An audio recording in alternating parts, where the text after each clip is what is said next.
7.4, we're taking the next step today. Yesterday was solving one-step equations, and now we get into two-step or two-operation equations. Let's get right into our examples. 2x plus 6 is equal to 14. How so? Well, because you're going to take your 14 minus 6, and you're going to get 8. You're going to take 8 divided by 2, and you get 4. So if you are doing any addition or subtraction, that's the first operation you do need to start with. It's actually the reverse order of operations as we solve for these variables, these x's. And if you recall, addition and subtraction was like the last thing you ever did. So that's actually the first thing you're going to do when you solve these. So you're right. Remember magic mirror, minus 6, minus 6. And now the inverse of multiplication, division, right? And you said it was 4. Go ahead and try this one on your own. 3x minus 7 equals 11.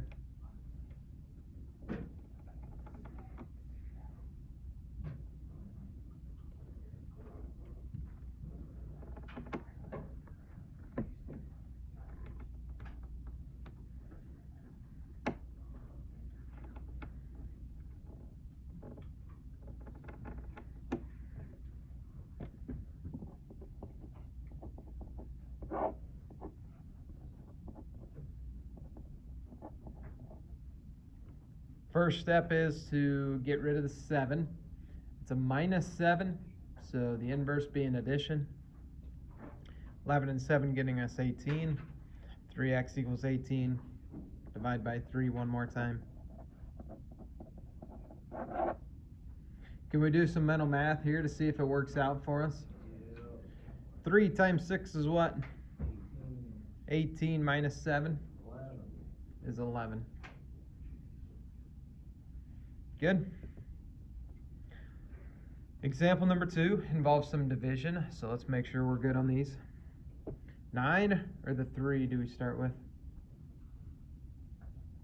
I start with 9. So if it's a minus sign here, we must add 9 to both sides. Is that right?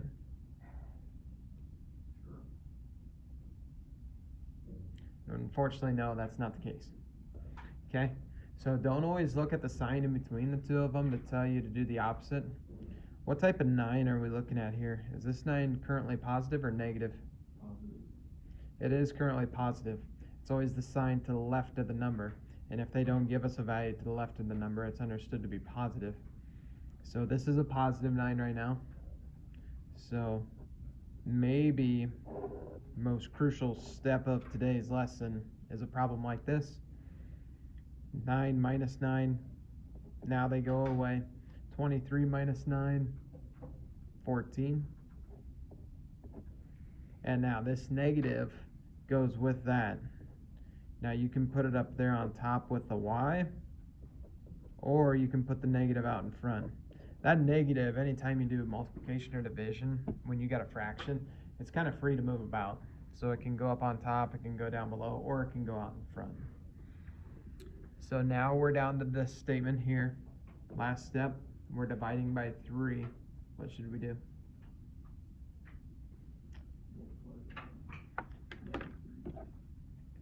Yeah. Multiply by a 3, and more specifically a negative 3. Those two negatives, when you multiply, will get us the positive result, and that's what we want. So negative and negative cancel each other out. 3's cancel. We are left with our positive y now to get negative 42. All right, go ahead and try that one on your own. Y over 2 minus 6 equals 4.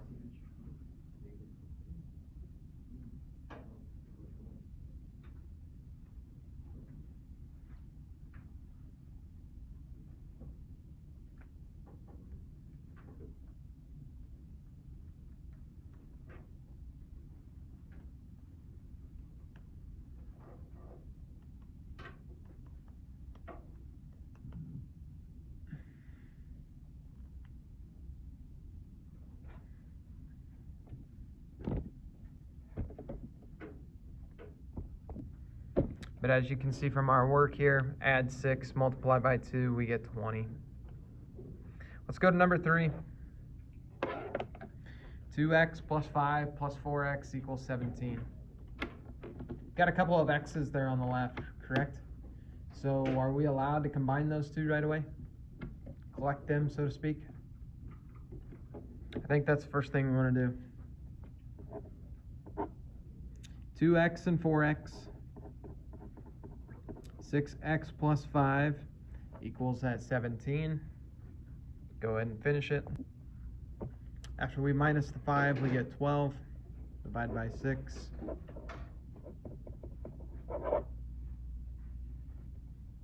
Go ahead and attempt that one on your own. So as we look at the work, x and negative 5x gets us negative 4x minus 12. Add the 12 to both sides. Divide by your negative 4, we get negative 11. So this one I'll do with you. Make sure you get this one down. There's a couple of comments I want to make before we just jump into this one. This is technically how the problem is written for us. My question to you is, if I give you 5x over 3, is that the same as 5 over 3 times x? Is that a true statement? Are those two the same? And they are. Again, it's kind of like that negative where the variable is free to move outside of the fraction bar and also free to move up above in the numerator. So these two expressions are the same thing. That's the same thing as this. So don't be confused by that.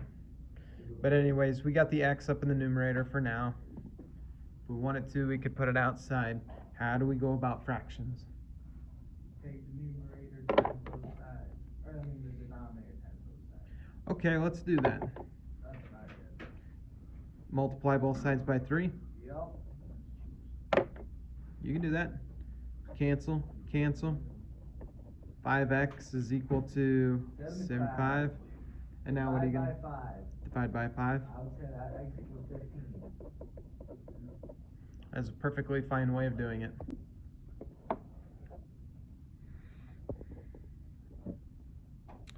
So Bryce was taking his tests so far in the semester. He has 4 test scores of 82, 85, 74, and 73. What score must the student receive on the 5th test in order to achieve an average score of 80? Let me get this one. I got it. So once again, we got the 4 scores. We're going to take the test one more time, or the 5th test, and we want our average to be an 80 when we're all said and done. So first of all, is it attainable? Can we even do it? Going back to our average formula, add them all up, divide by how many we have, right? So 82 plus 85 plus 74 plus 73 plus, what's our 5th score? X. It's our x. We don't know what it is. Pick your favorite variable. This is our 5th test score right here. Good, Caden? Sure. What are we going to divide by now? 5. Yeah, so this is assuming we've got our 5th test score in there. And what's that average going to equal? 80. So there's the equation. This is the textbook quality, like, way we need to set up this equation. We can condense some of this. 82, 85, 74, 73. I believe our sum is 314. What do you do with that 5 now? I got 83. Multiply by both sides. By 5. You're right.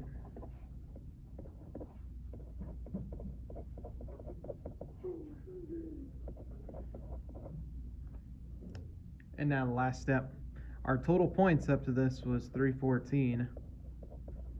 Subtracted from the total number of points that we need when we take that 5th test. That means we need to get an 86 on that. Maybe.